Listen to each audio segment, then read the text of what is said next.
Welcome to another Demarcation Media lighting kit review.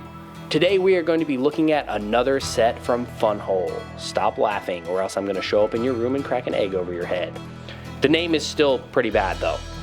This is the Old West freight train. This has 1,524 pieces, and honestly, I wasn't sure about this set at first because I have the Mega Construx train and that one is pretty good, and so I'm going to be kind of comparing it a little bit to that in this video.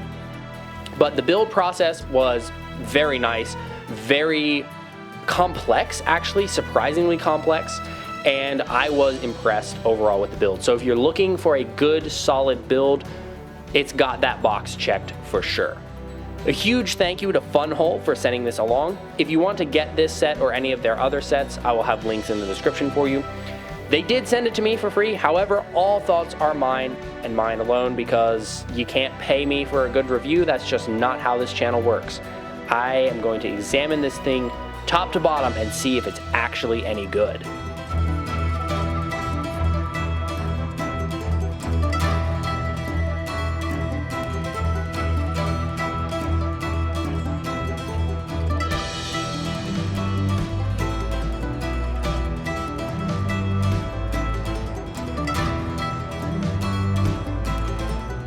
Before we get to the set itself, I just wanted to show off the pile of extras. It's a slightly concerning pile of extras. There's like a lot here, and I was a bit worried that I didn't build things right because of how much there is. There's a lot of really useful pieces here, but yeah, it was just a lot. These blue pieces came attaching some printed parts together. You also get a USB plug-in for the power source and a brick separator along with a lot of other cool pieces. So that's nice. And now we have to talk about the figures because the figures can make or break a set. And I have to say, as I've said every time I've come across these figures, these are not good figures. They hold no value, and I feel they are a detriment to the set as a whole.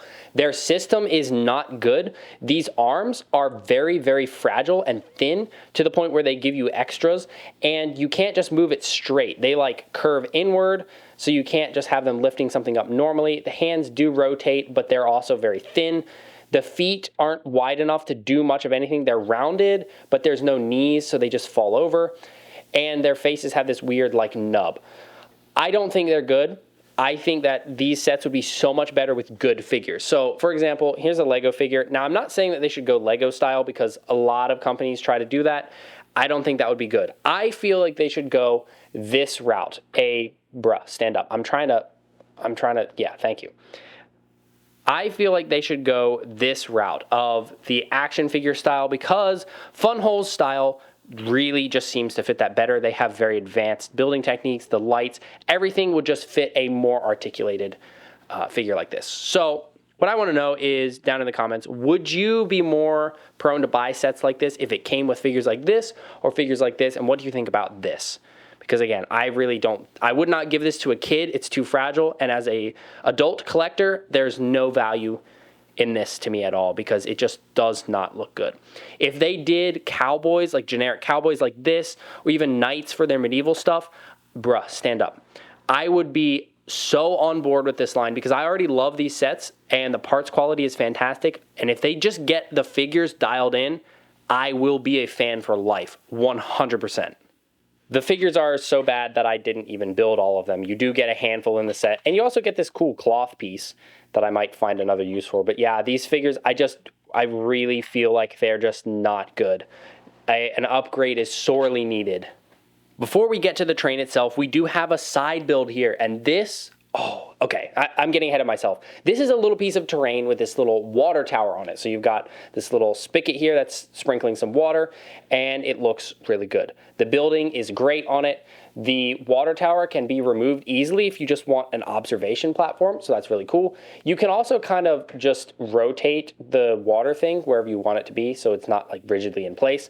You have a ladder to get up to the top, but the build of the terrain itself is absolutely beautiful. There's tons of little cacti on here. There's little plants. We've got some like old wreckage here, some bushes. There's some fences on the other side. It just is so nice. And This excites me a lot because terrain is not something we get a lot in both Lego and Mega. So anytime I get terrain, especially as well thought out terrain as this is, I am all for it.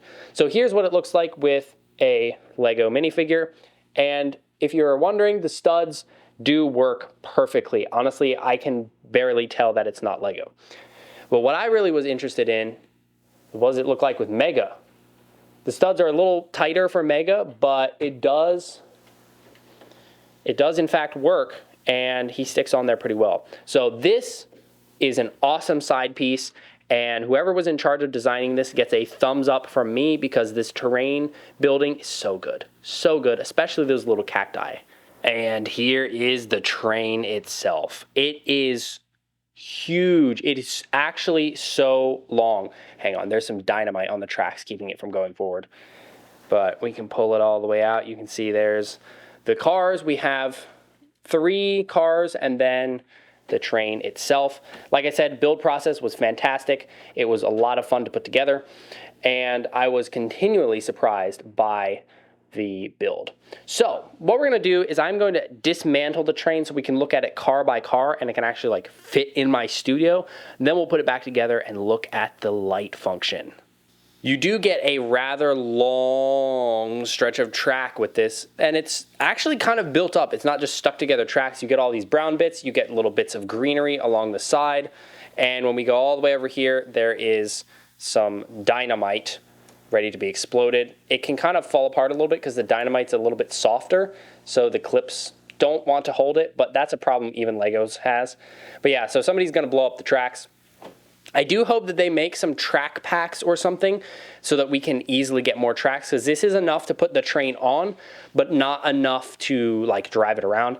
Now, these are literally just Lego's train track pieces, so you could just get Lego tracks. I just feel like that's probably going to be more expensive, but it is nice that they included track at all. And here is the engine and the coal tender. Now, you could disconnect them, but the way that the wire is, it goes kind of deep into the coal tender for the lights. So I wouldn't recommend trying to detach them unless you really feel like fiddling. It's just, yeah, it's kind of a lot to deal with. But the lights are well worth it. We will see that later. Every bit of detail in terms of like print or what looks like sticker, it's all prints. There's no stickers in this set. I want to just get my main complaints out of the way, and that is this little bit right here. This is only attached by 2 studs, so if this comes and hits it right, it'll fall off. And also these little crowbars here that make the little struts can fall off. But they do look really good. The engine proportions look really nice. You get some smoke coming out the top, or sorry, steam. You get some of the Lego like sextant pieces as extra detail. There's the little bell part up top that swings. Overall, just all the shaping is really nice. There's a 36 printed on the one side of the boiler up there, but not on the other side, which I wish it was both, but you know, that's a little picky. Both sections of the wheels are attached onto turntables, so it has no trouble at all going around corners. Be warned though, sometimes those turntables can let loose a little bit and pop free. So the train cab itself, I think, is the engine is the most fragile part of this entire build. Also, the connector point tends to want to come loose. Inside, you can get a hinge open, and there's a bunch of detail inside the thing, which is awesome. And then the coal tender itself has the battery box in it and all the wire connections. And we can plug the coal on top. So before we move to the other cars, I just wanted to cover a couple extra things. First off, I just wanted to give a round of applause to whoever thought to put slits in these tubes and run the wires through it. This hides a whole long stretch of wire, and it works really well once you get that in there. Secondly, how does this scale to the other brands? Here's a Lego minifigure. I guess the big telltale thing would be how well they fit in here. That's totally fine. That works perfect. This is literally Lego scale. Now, what I really would want to do is have a mega cowboy with this thing. So next to the train, he looks fine. Putting him in it's a bit not quite. So you can get him to fit, but he's kind of squished in there. So that's a little bit of a bummer from my point of view. Here is the Mega engine. Oh, yep, there goes that crowbar, like I was saying. Here's the Mega engine. Oh, bruh. So you can see definitely an increase in size, although detail-wise, they're comparable for sure. And I would say, honestly, the Funwhole one has more advanced building techniques than Mega's. I particularly like the way they did the piston as opposed to this. This falls off all the time. And then here is the Mega coal tender. I like Mega's coal tender a lot, but I don't know what they were thinking with the coal. That does not look like coal. That looks a lot more like coal. So I think Funwhole wins in terms of that. But they both have prints and not stickers, so that's a huge plus. But yeah, what is this? This is not coal. The next car in the lineup is the cargo car. This is like the big cargo car. And we have this giant thing of logs strapped on. All the logs have printed ends here, and they have more subtly printed ends here. That's awesome. I love that. These pieces do turn still. We got the chains holding it on, but you can also easily remove all of that and put something else on if you want. That's a lot of those round pieces, so like plenty of tree building material. That's also a huge plus if you want to reforest an area and fix that up. This is our connector point. We will see that use later. So very solid car, very good. Here it is alongside Mega's cargo car. And I mean, they're they look like they could be on the same train, to be honest. They're just giant slabs meant for carrying stuff. So it's mostly the stuff on top that's different. And bringing up the rear of the train is the freight car. It's not really a caboose because it's a freight car, but it's the caboose in terms of it's at the end. You know, I don't need to explain this. You know what I'm talking about.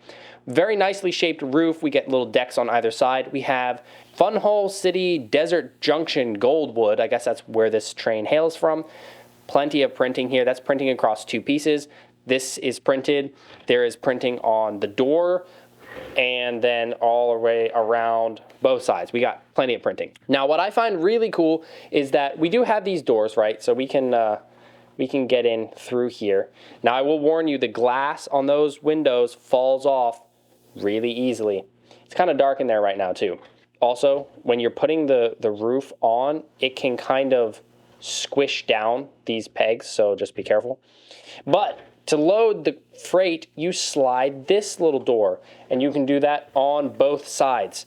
That, to me, is so cool. This is a small door for a minifigure, but you could fit it. For a mega figure, this is overall a bit small. Now, you can make it work. It's not horrible, but it's just a bit small. You can remove the roof pretty easily, just like that, pop. And then inside, we get a ton of stuff. Lots of printed pieces, some printed coins, lots of building stuff, and you can see where the lights connect. So it's very crammed in there, a lot of stuff, but there is even a little bit of space to sit down and have some coffee or whatever they drink out in the Old West. And then the roof just goes back on. Now, there are some lights under there. So let's get the whole train connected again and see that lighting feature.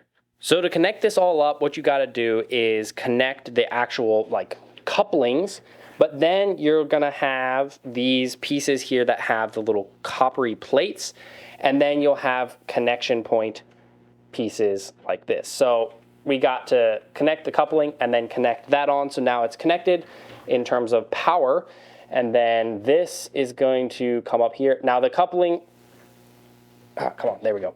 The coupling here did come loose. These tend to be kind of fragile. You cannot just pick it up by its coupling by any means. So now it is time to turn on the lights. We just have to remove this, reach into the battery pack. Boom.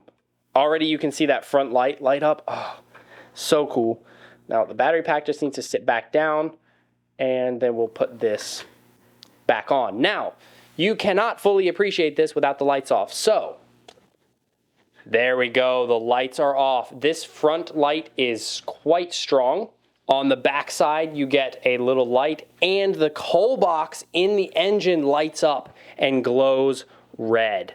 That is super cool to me. I was expecting just the little light on the one side, but no, we get both that and the cold box. So you get that glowing bit. Obviously, we don't have lights on the other two, but then once we get to the little freight car, we get the lights there, and then we get the lights on the inside. Look at that. It looks so warm and cozy. Now, you can just pop that off, and the lights turn off, and then if you pop it back on, boom, there we go. We get to see all that light inside again. And there you have it. That is the Old West freight train. The tagline or the theme for this set is Ride into Old West Adventure. And I have to say, it hits that in every mark except for the figures. And you need good characters. You need good figures to go along with any adventure, and these guys are just not it. It honestly is, almost feels like these figures feel like an insult to the beautiful models that they come with, and they're just, no. So, here's what I'm curious about. Would you guys be more prone to buy the sets if they had different figures? And if they did change the figures, now this is just me speculating, if they did, would you want to see it turn into Lego style or Mega style? Because I feel like this, can you imagine a handful of Old West sets with generic small cowboy action figures, or a handful of castles with generic small knight action figures? How cool that would be, along with the lighting feature. Dude, they would be the best brick building brand out there. I am dying on that hill. That is my stance. The train itself, it definitely has some fragile bits. I wouldn't give it to a little kid, but I will say younger me would have absolutely lost his mind over a train with the lights. Like this profile here with the light on the front, oh, it's so good. However, I think the part that I like the most is actually the water tower. That thing can be taken and put into any scenario where I need a desert something. It can be turned into a watchtower. There's just so much I can do with it, and I love the terrain build. It's really good, really good. The train itself, there's not enough track for me to play with the train, like put it into photos or just drive it around, and it's a bit fragile, and the turning mechanism makes it hard for me to like play with it on the ground. So I would like to see more tracks, but as it is, really good. I would love to see just more terrain bits, like the little tower here. That's super good. You can get this on the Funwhole website, and I believe they also have it on Amazon. I'll have the links for you. I highly recommend you check it out. If you are lacking, if you feel like Lego is not giving you what you want because they don't have Western right now, and if you feel like Mega is not giving you enough because they just really aren't releasing enough, this is a very solid alternative, especially if you just want a lot of pieces. Their prices are pretty darn fair, like when compared to Lego. This would be so expensive. This would be over $200 if this was Lego. I guarantee it, especially with those lights. So, links will be in the description. Let me know what you think. Thanks so much for watching. If you enjoyed this video, please leave a like and consider subscribing. And see you next time.